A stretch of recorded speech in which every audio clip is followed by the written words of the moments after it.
দাদা মাথা চুল নাই বালা দেওয়া গেছে না যাক, এটা কলস না, এ কি রং করা হয় না এখনো? না রং করছে। এভাবে দেখবে এটা?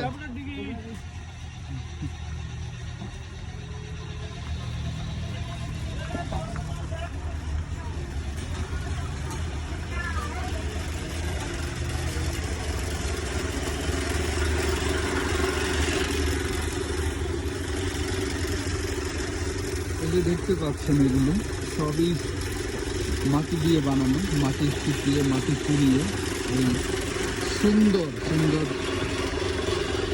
মাটির বিভিন্ন হাঁড়ি পাতিল ওনারা বানিয়ে থাকে, সেটা আপনাদেরকে দেখানোর চেষ্টা করব।